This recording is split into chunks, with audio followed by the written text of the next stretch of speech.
I can go 100K, I can go 200K. I can go 3, 4, 5, 6, 7, 8. Before you know it, you've got that 7 mil, and it's about act on it now, because it will perish. That inspiration, that motivation you have, it will perish. At this stage, if I've got £1,000, let's just say, I'm like, even saw it on my bank, I'm like, wow, I've got £1,000. That's a crazy feeling. So now you've got $1,000/1,000. The question is, do we put it all on red, or do we build something that lasts? Today we're going to show you exactly how to use systems and processes to scale your £1,000 so you have a business that does not depend on luck. And by the end of it, guys, you'll have a £1,000 blueprint that allows you to scale sustainably.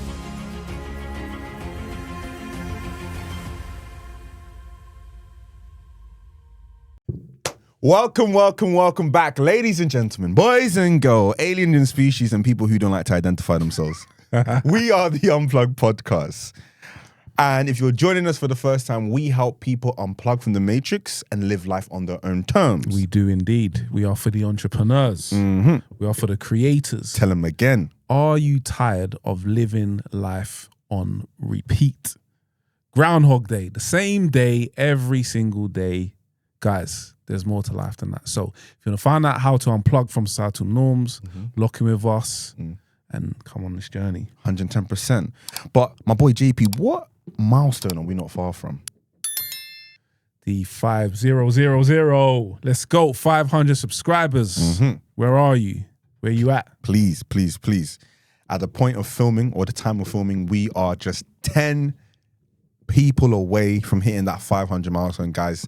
That will be a massive achievement for us. We got something special for you on the next episode, so make sure you subscribe. Click that red button. Again, it's so obvious to press. Just click that red button, subscribe, and we got something super special for you guys on our 50th episode. So stay tuned. Indeed. Today, we're going to unpack exactly how you would set up / scale your business in this 4-part series of how to scale from 0 to 100K. So, bro, first things first, right? So, again, you've kind of been, flipping phones, you started doing the shoes thing and whatnot. So when you started, you had a bit of cash around you, a couple £1,000. What was the next steps you decided to do in your business, or what new business do you now decide to scale and start? Or start and scale, shall I say? Well, I think for me, everything starts off as a side hustle, right? You don't normally just start a business, you're normally testing. So my side hustles never really materialized per se into businesses. But at this stage, if I've got £1,000, let's just say I've got into, property deal sourcing. We spoke about it on previous episodes where, you're building a business or it's a side hustle that you source property for investors and they pay you a brokering fee. So, at £1,000, my thing is, can we build some predictability? Can we now start to turn what is a side hustle into a business? Can we now start doing some advertising? Can we now do some, sourcing out to bring in some help? Can we now start to do things that are going to, I suppose, remove us from maybe the everyday hustle and bustle so we can now focus on the growth? No, I'm with you. I think for me personally, right, I probably didn't have the most positive experience with all my little side hustles from when I got to sort of the no money to then, the £100, and then we went to like £500 and etc. I thought, wow, £1,000 is a lot of money, right? As a young person or as a teen, I think when I even saw it on my bank, I was like, wow, I've got £1,000. That's a crazy feeling to have. I think when I made how old were you when you made your first £1,000? 19. I think I made my first £1,000 when I was in college. Obviously, I was working as well, right? So, but maybe say from like my side hustle and ventures, probably around like 18. But I remember I just saw my first £1,000. I'm like, flipping, this is a lot of money. Do you know what I could do in JD? Do you know what I mean? Do you know what I could go crazy? That's like, them time, that's like 11 Air Forces. Yeah, the little man on your shoulder. Do you see what I'm saying? I can go crazy. So I did. I'm not gonna lie, I'm not capping. I actually did. I actually blew it. I bought like loads. I was back then. I was proper into my trainers, so I just spunked it. I bought loads of trainers, loads of liabilities. I bought like Segways was like a big thing, so I bought one of those like moving Segway things. So you basically lost your mind. I lost my mind. I lost my marbles. It happens. You know what I mean? And yeah, it's a lesson. I learned it for sure. And that's obviously, or see me as what not to do and live obviously vicariously. So that's my sort of personal. On that though, I think it's better to do that early on in. At least you got it out of your system. You get it out of your system. As opposed to waiting now and then it's built up and you just end up doing a madness. On 10x. Yeah, I feel like get out. Like the minute you start making good money, you're going to start doing certain things, you know, so just get out of your system early, man. Because the novelty always wears off. No, 110%. As you guys know, throughout this series, we've been giving you guys practical steps or solutions of starting a business with X amount of money. Now, with £1,000 at hand, right, one of the first things that I potentially would look to do, and this is obviously assuming we're following part 1, part 2, part 3, so we're scaling our existing business, right? So again, ads, eyeballs is a big thing. I've been talking about that since the last episode or the last part of this series, right, in part 3. And I think ads is something that you can now massively use. I'd probably say anywhere from 30 to 40% of your budget. So that's anywhere from £300 to £400 of that is being spent on ads. Now, if it's not like direct ads, so like Meta ads, Facebook ads, then either, you know, paying for leaflets, you know, spaces in the newspaper, or maybe getting some content creators, you know, to advertise and promote your brand, right? Like ads is so varied this day and age, right? One thing I will also say, if you're not like massively like familiar with how to use sort of like Facebook ads and ads, YouTube it. That's like your best friend. ChatGPT it. You don't necessarily need to pay someone. Start with a small budget, £5 a day, £10 a day. Test, try, have loads of different variations and iterations of your particular ad. Then the next thing I probably would recommend is looking to invest in some form of like a system or a software. So maybe right now you've got Excel spreadsheets, right? You've just got loads of your contacts on a list. Maybe now invest in a CRM, right? Like Notion, like Monday, like Asana, some form of task management software. Again, they're like 10 to £20 a month, or we mentioned the last episode paying for the premium version of ChatGPT, right? That's also something you can do to now streamline your operations. So that's probably going to buy you back another, 3 hours, 2 to 3 hours a day, right? And then obviously from there, I'll now look to go into more personal now. So I would probably start paying to attend networking events, right? A networking event is what? £20, £10, £5, £5, some are even free. Yeah. Right? 100%. So start going into networking events within your chosen or specific niche. And those can be found on places like Eventbrite. Exactly. Like that. Google, going online, checking on Facebook groups and communities, and attend a networking event for people who are already doing what you're doing right now. And maybe go to, 2 events in a month. And then I always say as well to a lot of my mentees that are supporting, you know, scaling and growing their Airbnb businesses, I always say, go to a networking event with the goal to get 20 phone numbers, right? And if you can go to 2 networking events a month, in a year, that's 500 phone numbers, nearly 500 phone numbers. And out of those 500, say 10% of them are potential opportunities.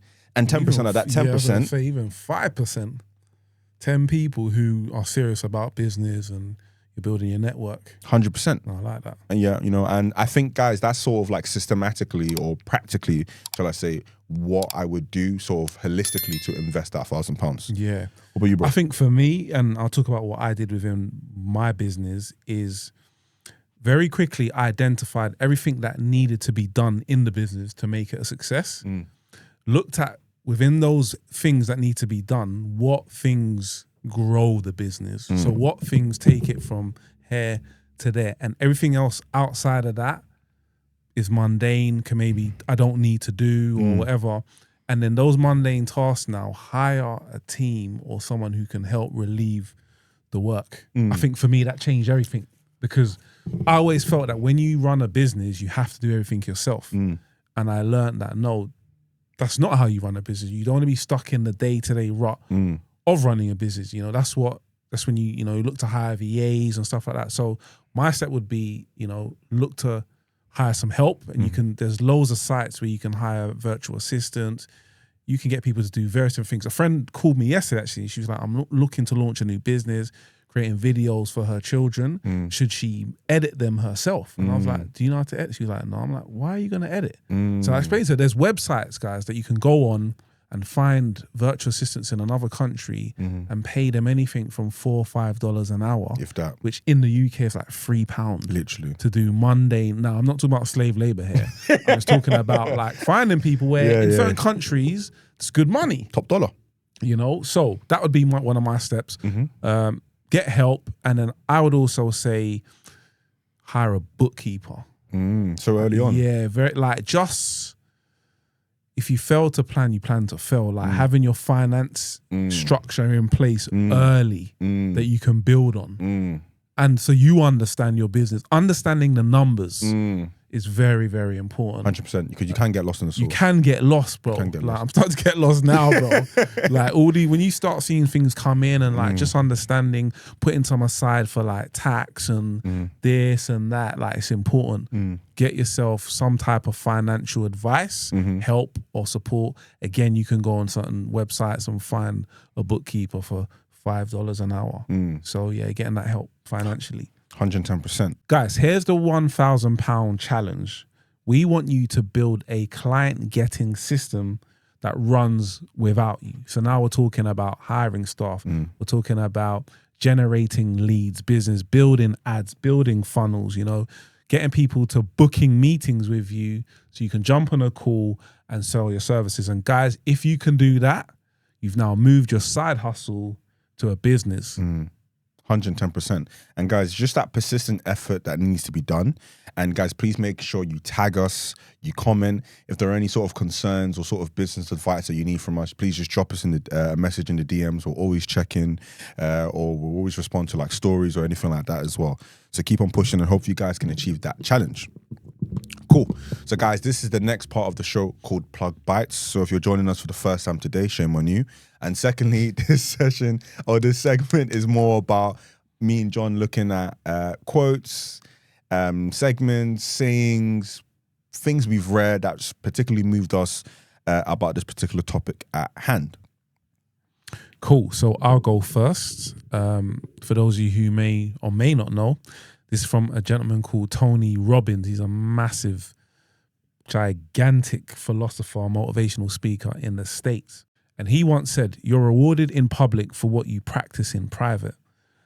He didn't say £1,000, but that $1,000 he would have said is your chance to build in private so the results show in public. And we've mentioned this before about, you know, the importance of doing things when people are not watching. That's when that's where the hard work's built. It's those late nights, it's the early mornings, when no one knows what you're doing, when they can't see you or hear from you. Those are the moments where you kind of build like crazy. We're building in private so we can be a success in public. Don't look for the glamour and the fancy lights too soon. Delay that gratification. Keep investing in yourself, keep investing in your business. 100%. I love that. Unfortunately, I can't quote who this came from because I'm not too sure. But this one, very short and sweet. Inspiration is perishable. Act on it immediately. And for me, that quote effectively just says that idea that you're thinking of right now, that business, that side hustle that you want to do, or that conversation that you had with your girl or your guy or your buddy, act on it now. Because it will perish. That inspiration, that motivation you have, it will perish. So act on it now, along with that motivation, along with that discipline will allow you to continue. And that $50, £100, £500, £1,000, £10,000 a month business will now eventually become a 6-figure business, then a 7-figure business, and then an 8-figure business. And then you will just continue to scale and scale and scale. We had this conversation as well, you know, in sort of like our internal mastermind. And we said sort of making that first 100K is probably the most difficult exercise to do. But then once you've built it and you now created the systems, the processes, you've had all the stuff that you don't necessarily need to do, and you're now focusing on the real shifts, the real money-making shifts that no one else can do. Growth. Right? Then making that 7 figures, that 8 figures becomes so much more easier. And I think a lot of people will probably be like, flipping out. How's this guy telling me it's easier to make £1 million than it is to make 100K? Right? And again, it's all about those systems. Yeah, and I also think it's all about the belief. I also feel like hitting that first 100K, having 100K sat in your bank account, it gives you that belief that, right, if I can go 100K, I can go 200K. I can go 3, 4, 5, 6, 7, 8. Before you know it, you've got that 7 mil, and it's about kind of just creating the blueprint.